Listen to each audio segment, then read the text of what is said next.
සද්ධර්ම ශ්‍රාවක කාරුණික ගුණගරුක බෞද්ධ පින්නතුනි, අද ධර්ම දේශනාවේ මාතෘකාව හැටියට අපි සාකච්ඡා කරමින් හිටියේ මරණානුස්සති භාවනාව පිළිබඳව.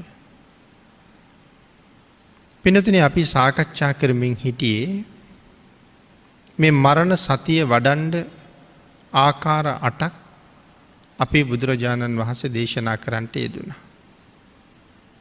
ඒ ආකාර 8 තුන්වෙනි ආකාරය තමයි උපසංහරණතෝ කියලා කියන්නේ. උපසංහරණතෝ කියලා කිව්වේ තමන් උපමා කරලා බලන්න අනිත් අයගේ මරණයත් එක්ක. ඒ කාරණා 8 පැහැදිලි කරනකොට මේ තුන්වෙනි කාරණාව යටතේ තවත් කරුණු 7ක් පැහැදිලි කරනවා. දැන් අපි මේ දවස්වල සාකච්ඡා කරමින් හිටියේ ඒ අනු කරුණු 7 පළවෙනි කාරණාව. යස මහත්තතු. බොහොම යසස තිබුණ අය, පින තිබුණ අයත් මරණයට පත් වුණා.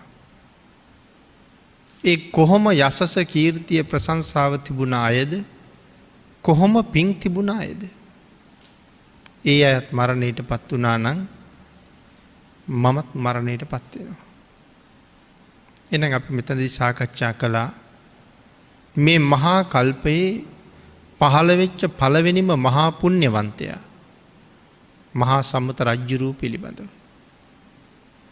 ඒ මහා සම්මත රජුනේ අපේ බෝසතාණන් වහන්සේ කියන කාරණාවත් අපි සාකච්ඡා කළා. ඊළඟට ලෞතර බුදුරජාණන් වහන්සේලාගේ වෙනස්කම් අපි සාකච්ඡා කළා. ලෞතර බුදුරජාණන් වහන්සේලාගේ යම් යම් වෙනස්කනුත් තියෙනවා. විශේෂයෙන් සමානකම් විශාල ප්‍රමාණයක් තියෙනවා. මෙතන පින්නතුනේ වෙනස්කම් තියෙනවා කියලා කීවට බුදුරජාණන් වහන්සේගේ සියලු දෙනා වහන්සේගේම බුද්ධ කෘත්‍ය සමානයි. අපි ඒක කතා කළා. ආයුෂයෙන්, ශරීර ප්‍රමාණයෙන්, ඒ වගේ දේවල් වලින් තමයි වෙනස්කම් තියෙන්නේ. සමාන කණු 30ක් විතර දක්වලා තියෙනවා. දැන් මෙතන වෙනස්කම් කියලා සඳහන් කරාම අපි සඳහන් කළා ආයුෂයේ වෙනස්කම් තියෙනවා. මේ මහා කල්පයේ පහළ වුණ පළවෙනි බුදුරජාණන් වහන්සේ කකුසඳ භාග්‍යතුන් වහන්සේ අවුරුදු 40000ක් ආයු වැළඳුවා කියලා සඳහන් වෙනවා. 60000ක් නෙමෙයි 40000ක් ආයු වැළඳුවා කියලායි සඳහන් වෙන්නේ. ඉන් පස්සේ පහළ වෙච්ච කොණාගමන භාග්‍යතුන් වහන්සේ අවුරුදු 30000ක් ආයු වැළඳුවා කියලා සඳහන් කරනවා. ඊළඟ අන්තර කල්පේ පහළ වෙච්ච කාශ්‍යප භාග්‍යතුන් වහන්සේ අවුරුදු 20000ක් ආයු වැළඳුවා කියලා සඳහන් කරනවා. පින්නතේ ඊළඟ අන්තර කල්පේ පහළ වුණ අපේ බුදුරජාණන් වහන්සේගේ කාලේ මිනිස්සුන්ගේ පරමායුෂ තිබෙන අවුරුදු 160 කියලා සඳහන් කරනවා. අනාගතයේ පහළ වෙන මෛත්‍රී භාග්‍යතුන් වහන්සේගේ කාලෙට ඊට වඩා අතිශයින් දීර්ඝ ආයුෂයක් භුක්ති විඳින්න කාල පරාසයක් ලැබෙනවා. මෙන්න මේ විදිහට ආයුෂයේ වෙනස්කම් බුදුරු අතර තියෙනවා. නමුත් බුදුරජාණන් වහන්සේ නමක් තවත් බුදුරජාණන් වහන්සේ නමකට බුද්ධ කෘත්‍යයෙන් නම් කවදාවත් අසමාන නැහැ. සෑම බුදුරජාණන් වහන්සේ නමකගෙම ලෞතර බුද්ධත්වයෙන් පස්සේ ලෝක සත්වයාට දක්වන අනුකම්පාවේ වෙනසක් නැහැ කියන බවයි සඳහන් කරන්නේ. පින්නතනි, මෙතන අන්න ඒ නිසා තමයි මේ අසම සම කියලා සඳහන් කරන්නේ. වෙනසක් නැහැ. අසම බවක් නැහැ. සමානයි හැම බුදුරජාණන් වහන්සේ නමක්.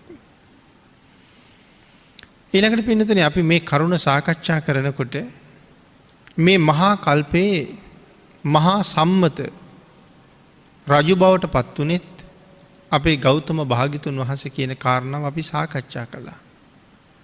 එහෙනම් ගෞතම භාග්‍යතුන් වහන්සේ මේ කල්පේ මොනතරම් විශේෂද කියන කාරණාවත් ඉතා කෙටියෙන් අපි සිහිපත් කළා. මොකද මේ මහා කල්පය උදා වෙනකොට කකුසඳ කෝණාගම කාශ්‍යප ගෞතම සම්මා සම්බුදුරජාණන් වහන්සේලා 4 නමක්. අනාගතයේ පහළ වෙන මෛත්‍රී භාග්‍යතුන් වහන්සේ මේ සියලු දෙනා වහන්සේම පාරමිතා ඉවර කරපු තරමටම ඇවිල්ලයි හිටියේ. නමුත් මහ බෝසත්වරුම 5 දෙනෙක්. ඒ 5 දෙනෙක් එහෙම වෙනකොට එක්කෙනෙක් විශේෂ වෙන්න කොයිතරම් පුණ්‍ය මහත්තාවයක් වෙනම තියෙන්නේ නැද්ද? එහෙමනම් මහා සම්මත රජු වෙන්නේ අපේ ගෞතම සම්මා සම්බුදුරජාණන් වහන්සේමයි කියන කාරණාව සඳහන් කරලා තියෙනවා. ඊට අමතරව පින්නතේ සඳහන් කරනවා මහා මන්දාතු රජුත් මේ කල්පයේ හිටපු මහා පුණ්‍යවන්තයෙක්. මහා මන්දාතු කියන සක්විති රජුරු කාම භෝගීන්ගෙන් අගතනතුරක් දරුවා කියලා කියන්නේ. අග්‍රයි කාම භෝගීන් අතර. ඇයි එහෙම සඳහන් කරන්නේ? සක්විති රජෙක් බවට පත්වෙන්න සංසාරේ කොච්චර පින් කළාද පාරමිතා පිරුවද කියන කාරණාව බණ අහනකොට අපේ අය අහලා තියෙනවා. එහෙමනම් මහා මන්දාතු සක්විති රජුරු මනුස්ස ලෝකේ රජකම් කර කර ඉඳලා එක දවසක් රජුරවන්ට හිතෙනවා දිව්‍ය ලෝකේ යන්න ඕනේ කියලා. රජුරෝ චක්‍ර රතනයේට පැන් ඉහලා චක්‍ර රතනයේට ගොඩ වෙලා තමන්ගේ පිරිසත් එක්ක චාතුම් මහරජකයට යනවා. චාතුම් මහරජකය කියලා කියන්නේ 4 වරන් දෙවි රජවරු වැඩ ඉන්න දිව්‍ය ලෝකේ. ඊටාම ප්‍රබල රජවරු 4 දෙනෙක්. එක රජෙක් යටතේ පාලනය වෙන පිරිස ලක්ෂ කෝටියක් කියලා සඳහන් කරන්නේ. එතකොට එක්කෙනෙක් යටතේ පාලනය වෙන පිරිස ලක්ෂ කෝටියක් වුණාම මොන තරම් බල පරාක්‍රමයක් පතුරවන්න පුළුවන් රජෙක්ද? මහා මන්දාතු රජුරුව මොන තරම් පුණ්‍යවන්තද? චාතුම් මහා රාජිකයට ගියහම 4 වරන් දෙවිවරු තමන්ගේ රාජ්‍ය පරිත්‍යාග කරනවා මන්දාතු රජුරවන්ට. ටික කාලයක් චාතුම් මහා රාජිකේ රජකම් කරලා අහනවා මේකද උතුම්ම දිව්‍ය සැපය? මීට වඩා තව සැප තියෙනවද කියලා. රජවරු සඳහන් කළේ ස්වාමීනි අපේ සැපේ මොකක්ද? තාවතින්සේ සැපයත් එක්ක සංසන්දනය කරනකොට ආන් එහෙම සඳහන් කරාම මන්දාතු රජුරු කල්පනා කළා තව්තිසාවට යන්න ඕන කියලා. චක්‍ර රතනයේට පැන් ඉහලා චක්‍ර රතනයේ නැගලා තව්තිසාවට වැඩම කළා. සක්‍ර දේවේන්ද්‍රයන් වහන්සේ අමුතුවෙන් යුද්ධ ප්‍රකාශ කළේ නැහැ. රජුරු තව්තිසාවට පිළි අරගෙන සක්‍ර දේවේන්ද්‍රයන් වහන්සේගේ මහරාජ්‍යයෙන් භාගයක් බාර දුන්නා. මනුස්ස ලෝකෙන් ආපු කෙනෙක්. එතකොට භාගයක් බාර දීලා මහා මන්දාතු රජුරු දිව්‍යමය කාමයේ භුක්ති විඳ විඳ රජකම් කරනවා. මනුස්ස ලෝකයේ ආයුෂ දෙවියන්ගේ ආයුෂ වලට වඩා දිග කාලයක් තියෙනවා. දැන් මේ කාලේ නම් දෙවියන්ගේ ආයුෂ වැඩි. මිනිස්සුන්ගේ ආයුෂ අඩුයි. දැන් සාමාන්‍යයෙන් අපේ පරමායුෂ මේ කාලේ 100ට ටිකක් වැඩි. සාමාන්‍යයෙන් කියන්නේ 120 විතර සීමාව කියලා. අපි කොහොමත් 100 ඉක්මවල යන අය ඉන්නේ ඊටාම කලාතුරකින්. 65න් 70න් මැරෙන එක තමයි මේ කාලේ සිද්ධ වෙන්නේ. නමුත් පරමායුෂය තියෙන්නේ 120 වාගේ තරම් ප්‍රමාණයක. ඒ වුණාට චාතුම් මහා රාජිකේ ආයුෂ මනුස්ස වර්ෂයෙන් අවුරුදු කොච්චරද? ලක්ෂ 90ක්. අපිට අවුරුදු 60ක් 65ක් 70ක් විතර. තාවතින්සේ ආයුෂ මනුස්ස වර්ෂයෙන් අවුරුදු 3 කෝටි 60 ලක්ෂයක්. යාමේ 14 කෝටි 40 ලක්ෂයයි, තුසිතේ 57 කෝටි 60 ලක්ෂයයි. නිම්මාන රතිය 230 කෝටි 40 ලක්ෂයයි. පරිනිම්මිත වසවර්තයේ 921 කෝටි 60 ලක්ෂයයි. ඒත් එක ගලපනකොට අපේ ආයුෂ මොනතරම් ස්වල්පද. නමුත් මහා මන්දාතු රජුරෝ තව්තිසාවේ රජකම් කරන කාලේ දැන් මතකද තව්තිසාවේ ආයුෂ කොච්චරද කියලා? අවුරුදු 3 කෝටි 60 ලක්ෂයයි. සඳහන් කරනවා සක්‍ර දේවේන්ද්‍රවරු 36 දෙනෙක් චුත වුණා. මන්දාතු රජුරෝ තාමත් තව්තිසාවේ රජ කරනවා කියලා. ඒ කියන්නේ 3 කෝටි 60 ලක්ෂයේ ආයුෂ භුක්ති විඳින රජවරු 36 දෙනෙක් චුත වෙනවා. 3 කෝටි 60 ලක්ෂයේ වුණා 36ක්. මහා මන්දාතු රජුරෝ තාමත් රජකම් කරනවා. ඒක රජුරුවන්ගේ පරමායුෂ නෙමෙයි.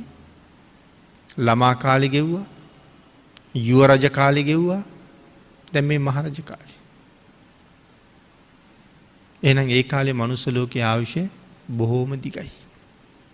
සඳහන් කරනවා කාම භෝගීන් අතරින් අග්‍ර වුණ මේ රජුරෝ සක්‍ර දේවේන්ද්‍රවරු 36 දෙනෙක් රජ වෙලා චුත වෙන තුරු තමන්ගේ ආයුෂ භුක්ති විඳ කියලා. අති දීර්ඝ ආයුෂය. ඉතින් මහා පුණ්‍යවන්තයි. ඊළඟට පින්නතේ මහා සුදස්සන මහරජුරු. මෙතන තවත් අති සුවිශේෂී රජ කෙනෙක්. ලෝකේ 6 වතාවක් මහා සුදස්සන නමින් සක්විති රජ වෙනවා. කවුද මේ? අපේ මහ බෝසතාණන් වහන්සේ. මේ ලෝකේ 6 වතාවක් මහා සුදස්සන නමින්ම සක්විති රජ වුණා කියලා සඳහන් කරන්නේ. අනේ එතන සඳහන් කරනවා කුසිනාරාවේ අපේ බුදුරජාණන් වහන්සේ පිරිනිවන් පාන්න වඩින වෙලාවේ කුසිනාරාවට වඩිනකොට ආනන්ද ස්වාමීන් වහන්සේ ඉල්ලීමක් කළා. අනේ ස්වාමීනි රජගහ නුවර සවැත් නුවර වගේ විශාල රාජ්‍යයන් තියෙනකොට විශාල නගර තියෙනකොට කුසිනාරාව වගේ පුංචි රාජ්‍යයක පිරිනිවන් පාන්න වඩින්නේයි මේ මහ රාජ්‍යයක පිරිනිවන් පාන්න කියලා. ආන් ඒ වෙලාවේ තමයි භාග්‍යතුන් වහන්සේ මේ කරුණ මතක් කරලා දෙන්නේ. ආනන්ද එහෙම කියන්න එපා. ඔය කුසිනාරාව පුංචි කියලා හිතන්න එපා. මහා සුදස්සන රජුරුවන්ගේ ප්‍රධාන රාජධානිය. එදා ලෝකෙ තිබිච්ච ඉතා අග්‍ර වූ රාජ්‍යයක් කියලා සඳහන් කළා. ආන් තමයි පැහැදිලි කරන්නේ කවුද මහා සුදස්සන රජුරුව. මෙතන විශේෂයෙන් සඳහන් කළා මහා සුදස්සන රජුගේ ප්‍රධාන නුවර කුසිනාරාවයි කියලා. කුඩා නගරයක් හැටියට අද මිනිස්සු අතර ප්‍රචලිත වුණාට එදා ලෝකෙ තිබිච්ච ශ්‍රේෂ්ඨතම නගරයයි කියලා සඳහන් කරනවා. 6 වතාවක්ම ශ්‍රේෂ්ඨතම නගරය වෙලා තියෙනවා. මහා සුදස්සන රජුරුවන්ගේ ශ්‍රී විභූතිය විශේෂයෙන් භාග්‍යතුන් වහන්සේ ආනන්ද ස්වාමීන් වහන්සේට දක්වනවා. මෙන්න මෙහෙම කෙනෙක් මහා සුදස්සන මහරජුරුව කියලා කියන්නේ. මහා සුදස්සන මහරජුරුව සක්විති රජෙක්නේ. අවස්ථා 6ෙම සක්විති. සක්විති රජෙකුට රතන 7ක් පහළ වෙනවා. ඒ රතන 7 සුවිශේෂී රතනයක් තමයි ස්ත්‍රී රත්නය. රජ්ජුරුවන්ගේ හිතට අනුව තමයි කටයුතු කරන්නේ. රජුගේ හිත යම්සේද ඒ ස්ත්‍රී රතනය කටයුතු කරන්නේ එහෙමයි. පරිසරයේ සබහා දහම අතිශයින්ම සිසිල් වෙන කාලෙට ඒ ස්ත්‍රී රතනය ඊටාම උණුසුම් ශරීරයක් දරනවා. පරිසරයේ උණුසුම් කාලෙට ඊටාමත්ම සිසිල් කයක් දරනවා. ඒ නිසා විශේෂ රතනයක් හැටියට මේ ස්ත්‍රී රතනය හඳුන්වනවා. මහා මන්දාතු රජුරුවන්ගේ ස්ත්‍රී රතනය තමයි සුභද්‍රා දේවිය. මහා මන්දාතු රජුරුවන්ගේ අවසාන කාලේ මහා මන්දාතු රජුරුව දවසක් මහා සුදස්සන රජුරුවන්ගේ අවසාන කාලේ මන්දාතු රජුරුව නෙමෙයි සුදස්සන රජුරුවන්ගේ අවසාන කාලේ එක දවසක් මහා සුදස්සන රජුරුව දකින්න දේවිය එනවා. දේවියට හිතෙනවා අද රජ්ජුරුවන්ගේ ඉන්ද්‍රියන් ශරීරය අතිශයින්ම පහන් වෙලයි තියෙන්නේ. විශේෂයෙන් පහන් වෙලා තියෙන්නේ. හම චවිවර්ණය ඉතාම ප්‍රභාෂරයි. අගේ නිසා කල්පනා කරනවා මහා සුදස්සන රජ්ජුරුව කළුරිය නොකරත්වා. රජ්ජුරු මරණයට පත්වෙන්ඩ එපා. රජ්ජුරු මරණාසන්නයි මේ වෙලාවේ. දේවිය කල්පනා කරනවා එපා රජ්ජුරු මරණාසන්න වෙන්ඩ මැරෙන්ඩ එපා කියලා. දේවිය සඳහන් කරනවා ස්වාමීනී කුසාවතී රජදහන ප්‍රධාන කරගත්ත ඔබතුමා සතු මහ නුවරවල් තියෙනවා 84,000. එතකොට ප්‍රධාන වෙලා තියෙන්නේ කුසාවතී රාජධානිය. එදා කුසාවතී රාජධානිය තමයි මෙදා කුසිනාරාව. එදා ප්‍රධාන රාජ්‍ය 84,000න් එකක් මෙදා කුසිනාරා නමින් ඉතා කුඩා රාජ්‍යයක්. ඒකයි සඳහන් කළේ ආනන්ද එහෙම කියන්න එපා මේක මෙන්න මෙහෙම රාජ්‍යයක් කියලා. මහා සම්මත රජ්ජුරු මේ නගරවල ඇල්ම උපදවා ගනිත්වා මරණය පිළිබඳව හිත පිහිටවන්න එපා කියලා සුභද්‍ර දේවිය කියනවා. ස්වාමීනි මේ දහම්පාය නැමැති මාලිගාව ප්‍රමුඛ මාලිගාවල් 84,000ක් ඔබතුමාට තියෙනවා. දහම්පාය ප්‍රධාන කරගත්ත මාලිගාවල් 84,000ක් තියෙනවා. ස්වාමීනි ඒ සුවිශාල මාලිගාවල් පිළිබඳව ඇල්ම උපදවා ගනිත්වා මරණය ගැන නම් හිතන්න එපා කියලා. දේවයන් වහන්සේ මේ මහා ව්‍යුහ කියන කුළුගෙය මොකද්ද මේ කුළුගෙය කියලා කියන්නේ? මාලිගාවේ උසම තැන කුළුගෙය කියලා කියන්නේ එතෙන්ට. ඒ උසම තැනට කිව්වේ මහා ව්‍යුහ කියලා. දේවයන් වහන්සේ මේ මහා ව්‍යුහ කියන කුළුගෙය මෙවන් කුළුගෙවල් 84,000කට ප්‍රධාන කුළුගෙයයි. එතකොට රජ්ජුරුවන්ට මාලිගා 84,000ක් තියෙනවා කියවන්නේ. ඒ හැම මාලිගාවකම කුළුගෙයක් තියෙනවා. එහෙනම් ඒ කුළුගෙවල් 84,000ට ප්‍රධානයි මේ මහා ව්‍යුහ කියන කුළුගෙය. සඳහන් කළා එහි ඇල්ම උපදවන්න මරණය ගැන හිතන්න එපා. මේ කුළුගේ ගැන හිතන්න. දේවයන් වහන්සේ රං රිදී ඇත්දල ආදී වටිනා දෙයින් හදන ලද ඊ타ම අගනා ලොම් වලින් කළ ඊ타ම සිනිදු පළස් කදලි මිග කියලා විශේෂ මුව වර්ගයක් ගැන කියනවා. කදලි මුවන්ගේ ලෝම වලින් තමයි මේ කොමු පළස් හදලා තියෙන්නේ. ඊ타ම සුවපහසුයි. කදලි මුව සමින් කළ පසතුරුණු 84,000ක් තියෙනවා. ඒවා පිළිබඳව ඇල්ම උපදවන්න. දේවයන් වහන්සේ ජීවිත අපේක්ෂාව අත්හරින්න එපා. ජීවත් වෙන එකම පරමාර්ථය බවට පත් කරගන්න. උපෝසත කුලෙහි ඇත් රජු ප්‍රධාන 84,000ක් ඇත්තු පිළිබඳව ඇල්ම උපදවන්න. උපෝසත කුලේ ඇත් රජු ප්‍රධාන ඇත්තු 84,000ක් ඉන්නවා. එතකොට මේ උපෝසත කුලේ ඇත්තු අනික් ඇත්තුන්ට වඩා විශේෂද? ඇත් කුල ගැන කතා කරනකොට ඇත් කුල 10ක් ගැන කතා කරනවානේ. වංශවත් පිළිවෙලට වංශවත්ම ඇත්තු කියන්නේ චද්දන්ත කුලේ ඇත්තු. ඊළඟට ඉන්න ඇත්තු තමයි උපෝසත කුලේ ඇත්තු. චද්දන්තයන්ට පල්ලෙහින් ඉන්න අය. සාමාන්‍ය කොච්චර ශක්තිමත් කියනවද? මිනිස්සු කෝටි 100ක ශක්තිය එක උපෝසත ඇතෙකුට තියෙනවා කියලා කියන්නේ. චද්දන්තයෙකුට මිනිස්සු කෝටි 1000යි. උපෝසතයෙකුට මිනිස්සු කෝටි 100යි. මේ ඇත්තු යන්නේ අහසින්. ඉහලින් යන්නේ. සක්විති රජ්ජුරුවන්ට මේ ඇත්යානාව පහළ වෙච්චහම එක උදෑසනක රජ්ජුරුව ඇත්යානාව පරීක්ෂා කරනවා කියලා කියනවා. රජ්ජුරුවන්ට උදේ කෑම බෙදෙන වෙලාවට රජ්ජුරුව ඇතාගේ පිටේ නගිනවා ලෝකෙ වටේ රවුමක් යන්න. සක්විති රජෙක් කියලා කියන්නේ ලෝකේ අයිතිකාරයන්නේ. මහද්වීප 4 ප්‍රධාන කරගත්ත කොදෙව් දූපත් 2000ක අයිතිකාරය. මේ ලෝකෙ වටේ රවුමක් යන්නයි නගින්නේ. උදේට කෑම බෙදනවා. සඳහන් කරනවා ලෝකෙ වටේම රවුමක් ගහලා රවුමක් ගිහිල්ලා උදේ කෑම කණ්ඩෙනවා කියලා. ඒ තරම් යානාව වේගවත්. එතකොට ඒ වාගේ මේ උපෝසත කුලේ ඇත් රජු ප්‍රධාන කරගත්ත ඇත්තු 84000ක් ඉන්නවා. අහසින් යන ඇත්තු.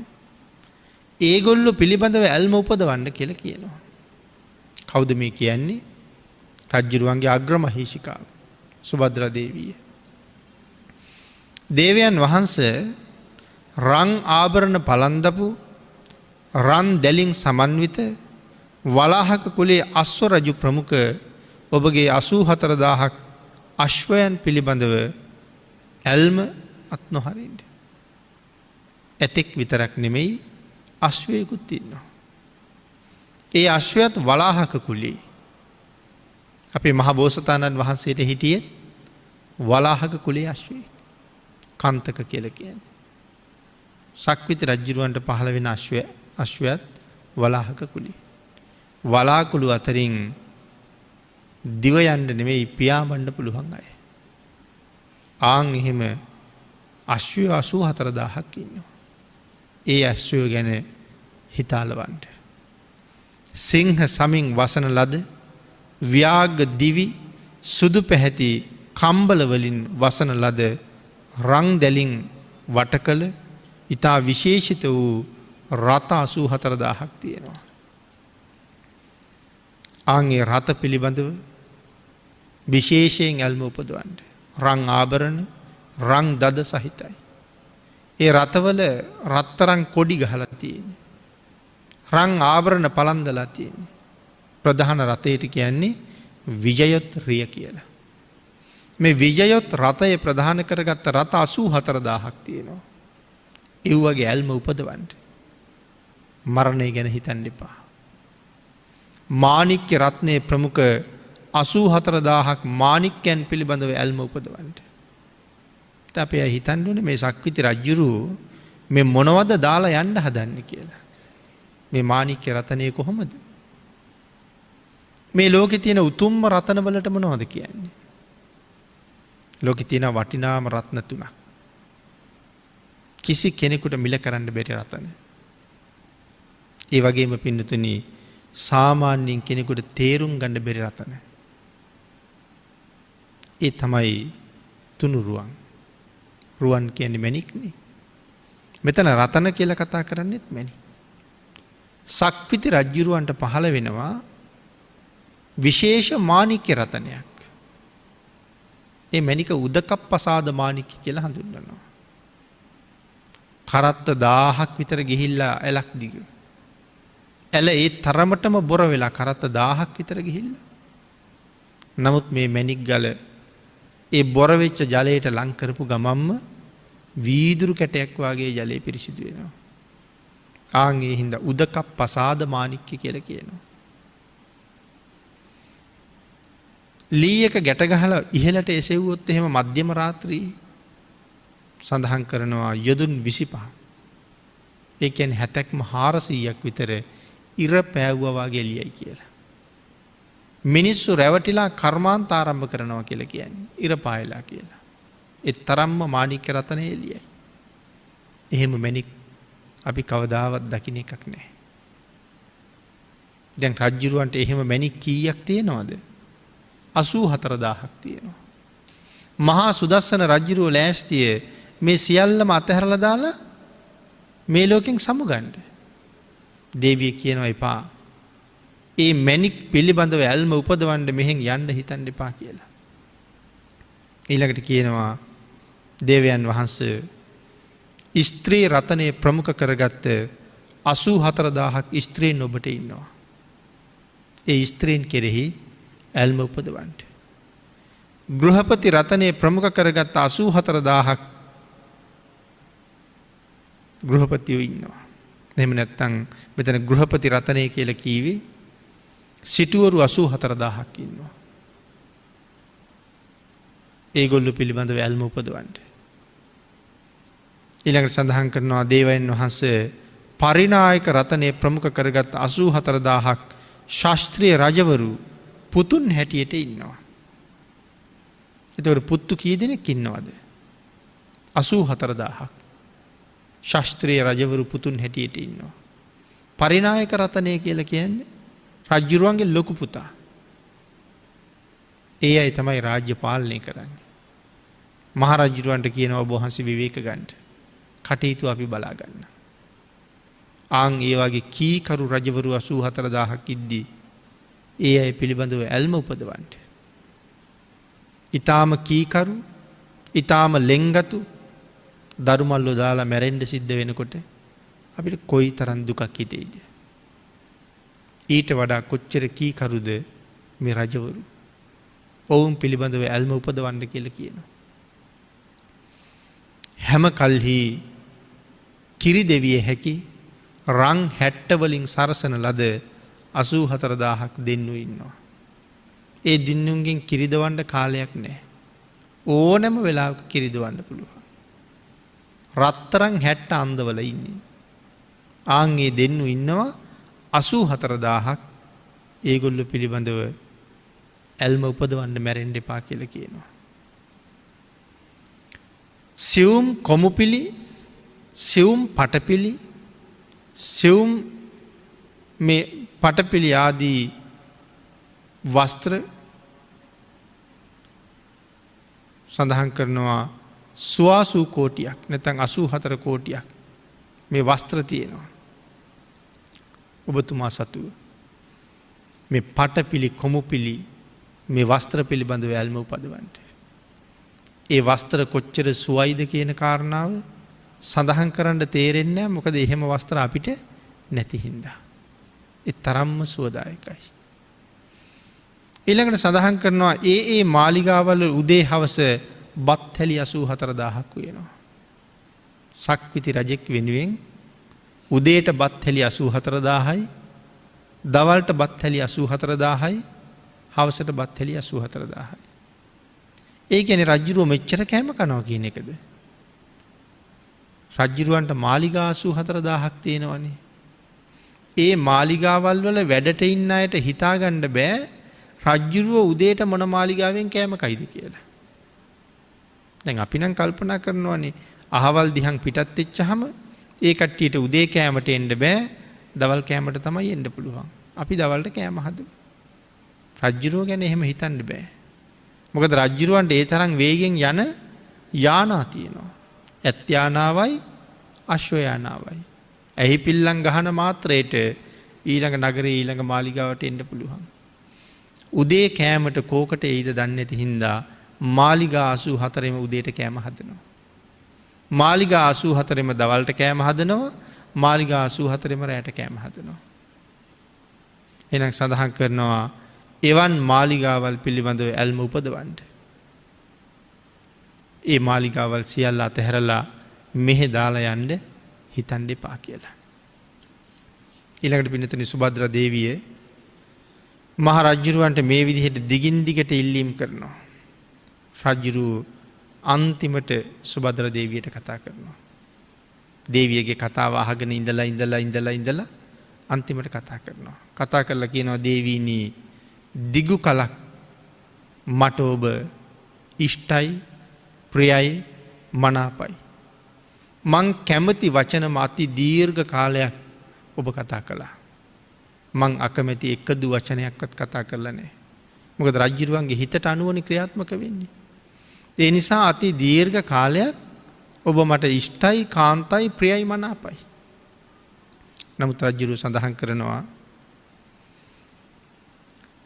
නමුත් දැන් මේ රජුරුව ධ්‍යාන වඩලා බඹලෝ යන්න ලෑස්ති වෙලා ඉන්නේ. මොන රජුරුවද? මහා සුදස්සන රජුරුව. රජකම් කරන කාලේ ධ්‍යාන වඩලා බඹලෝ යන්න සූදානම් වෙලා ඉන්නේ. ආන්ගේ බඹලෝ යන්න සූදානම් වෙලා ඉන්නකොට දේවිය තව කල් ජීවත් වෙන්න කියලා ඉල්ලීම් කරනවා. රජුරුව හරි කැමැත්තෙන් ඉන්නේ බඹලෝ යන්න. දැන් දේවියගේ මෙහෙ නවතින්න කියලා කරන ඉල්ලීම ඒකට රජුරුව කැමති නෑ. මේසා දීර්ඝ කාලයක් මට ප්‍රිය වූ වචනම කතා කළා. නමුත් අද මම අකමැති වචනමයි කතා කරන්නේ. මහා සුදස්සන රජුරුව මතක් කරනවා ජීවිත කාලෙම නුඹ මට ප්‍රිය මනාප වචනම ප්‍රකාශ කළා. නමුත් දැන් මේ අන්තිම කාලේ අනිෂ්ට අප්‍රිය අකාන්ත වචනයක් ප්‍රකාශ කරනවා. මං කැමති නැති විදිහටම කතා කරනවා. ආන් ඒ වෙලාවේ සුභද්‍රා දේවිය අහනවා මගේ දේවයන් වහන්සේ මං ඔබ වහන්සේට එහෙනම් කොහොමද කතා කරන්න ඕනේ? එහෙම කතා කරන්න එපා නම් මං කොහොමද කතා කරන්න ඕනේ? රජුරු ඒ වෙලාවේ කියනවා මට මෙන්න මේ විදිහට කතා කරන්න. කොයි විදිහටද? මේ සඳහන් කළ දේවල් ඇතුළු අන් සියලුම දේවල් පිළිබඳව තියෙන ඇල්ම සම්පූර්ණයෙන් අත්හරින්න. තමන්ගේ ජීවිතය පිළිබඳව තියෙන ඇල්මත් අත්හරින්න. ඒ විදිහට කතා කරන්න කියනවා. මහරජ මේ සම්පත් අත්හරින්න ඔබ වහන්සේගේ ජීවිතෙත් අත්හරින්න. ආන් ඒ වෙලාවේ සුභද්‍රා දේවිය කඳුළු පිරිච්ච දැසින් රජුරුවන්ගේ ආඥාවට නැවත වතාවක් අවනත වෙලා රජුරුවන්ගේ ආඥාවට අනුව තමන්ගේ කාර්යභාරය නැවත මනාව ඉෂ්ට කරනවා. මේ දේවල් පිළිබඳව ඇල්ම උපදවන්න කියපු හැම දෙයක් පිළිබඳවම ආය මතක් කර කර කියනවා දේවයන් වහන්සේ මේ අශ්වයෝ පිළිබඳව තියෙන ඇල්ම අත්හරින්න. මේ ඇත්තු පිළිබඳව තියෙන ඇල්ම අත්හරින්න. මේ මාණික්ක රතනයන් මාලිගාවල් කුළුගෙවල් රාජධානීන් ස්ත්‍රී රතනය පිළිබඳව තියෙන ඇල්ම අත්හරින්න. නැවත අනිත් පැත්තට ඔක්කොම කියාගෙන යනවා. පින්නතුනි මෙතන සඳහන් කරනවා මරණානුස්සතිය තියෙන පුද්ගලයාට තියෙන විශේෂත්වයක් තමයි මහා සුදස්සන රජුගේ මරණානුස්සතිය. මරණය පිළිබඳවම සිහිපත් කරලා මහා සුදස්සන රජු මරණයට ඉතාමත්ම කැමැත්තෙන් ඉන්නේ. මේ ලෝකේ කවුද මරණයට කැමැත්තෙන් ඉන්න අය? හැම කෙනෙක්ම එක මොහොතක් හරි ජීවත් වෙන්න කැමැත්තෙන් ඉන්න අය. සමහරලාට අවුරුදු 55ක් 60ක් වයසයි. ඇතුලේ තියෙනවා මොකක් හරි ශරීර උපාංගයක ලෙඩක්. ඒක සුවපත් කරන්න ලක්ෂ ගාණක් ඕනේ. ලක්ෂ ගාණක් වියදම් කරලා ඒක සුවපත් කරගන්න හදනවා. සමහරලාට තා පැය කීපෙයි ජීවත් වෙන්නේ. ඒ පැය කීපෙයි ජීවත් වෙන්නත් කැමති. එක මොහොත ජීවත් වෙන්න කැමති. අපි ඒ තරම් ජීවිතයට කැමති වෙනකොට සුදස්සන රජුරෝ කියලා කියන්නේ මට මේක අත්හැරලා යන්න කියන්නේ. මට මේ කැමැත්ත උපදවා ගන්න කියන්න එපා. මේ දේවල් පිළිබඳව කැමැත්ත ආලේ අත්හරින්න කියන්න. මරණ සතිය මනාව දියුණු කරපු අය මේ ලෝකේ රැඳෙනවට වඩා මරණාසන්න වෙනකොට මේ ලෝකෙන් ඉක්මනට යන්න හරි කැමති. ඇයි ඒ කැමති? මීට වඩා හොඳ තැනක ගිහිල්ලා උපදින බව නිසකවම දන්නවා. මේ සැපට වඩා හිතාගන්න බැරි සැපයක් ළඟ උපදින්නේ. දෙව්ලෝක බඹලෝක ධ්‍යාන මට්ටමට යනකම් ගියොත් බඹලෝට යන තරම් දියුණු කරන්න පුළුවන්. අනිත් එක තමයි පින්නතුනි මරණ සතිය වඩපු කෙනා පවට හරීම බයයි. මොකද දැන් මැරෙයිද කියලා හොඳට දන්නවා. අපිනේ හිතාගෙන ඉන්නේ මේ ගමන ඉවර කරලා ආපහු ගෙදර එනවා කියලා. ගෙදර ඇවිල්ලා තවත් වැඩ ගොඩක් යොදාගෙන ඇවිල්ලා තියෙන අපිනේ. මරණ සතිය තියෙන කෙනා ඒ තරම් ලොකුවට සැලසුම් තිබුණත් අනිත්‍ය බව හොඳට දන්නවා. ආපහු එන්නම් කියලා කීවට මගදි මැරෙයිද කියන කාරණාව හොඳටම දන්නවා. රැට යහනේ නිදාගත්තාම හෙට උදේ නැගිටීද කියන විශ්වාසය අත්හැරලා නිදාගන්නේ. හෙට උදේට කරන්න තිබුණ පින්කම් ටික කලින් කරගෙනයි තියෙන්නේ. කවුද දන්නේ හෙට නැගිටීද කියලා? ඉතින් හෙට සිල් ගන්න කලින් අද රෑම සිල් අරගන්නවා. පන්සිල් බිඳිලා නම් රෑම එක හදාගෙන නිදා ගන්නවා. හෙට නැගිටින්න නැති වෙන්න පුළුවන්. ආන් ඒ නිසා මැරුණත් මැරෙන්නේ සිල් මත. මැරෙන්නේ කුසල් එක්ක. සීලයෙන් කුසලයෙන් පෝෂණයට පත් වෙලා මැරුණ කෙනෙක් කවදාවත් දුගතියක යන්නේ නැති නිසා හැම වෙලාවෙම මරණයට සූදානම් වෙලා ඉන්නේ. කවදද මැරෙන්නේ? කොතනද මැරෙන්නේ? ඔය ප්‍රශ්න දෙකටම අපිට උත්තර නෑ. එහෙනම් ඕනෑම වෙලාවක ලෑස්ති වෙලා ඉන්න එකයි තියෙන්නේ. කැමති තැනක මරාගත්තාවේ මම සූදානම් කියලා හිතන්නයි තියෙන්නේ. අන්න එහෙම අයට කවදාවත් මැරෙන්න කිසි බයක් නෑ. සිනහ මුසුවම ඔවුන් මැරිලා යනවා. ගිහිල්ලා සුගතිය උපදිනවා. ජීවිතේ ඊළඟ කොහෙ තීරණය වෙයිද සැක තියෙනකොට තමයි හරියට බය උපදින්නේ. මරණය ලං වෙන්න තියෙන්නේ බයක්. බය වැඩි වෙලා උම්මත්තක බවටත් එන්න පුළුවන්.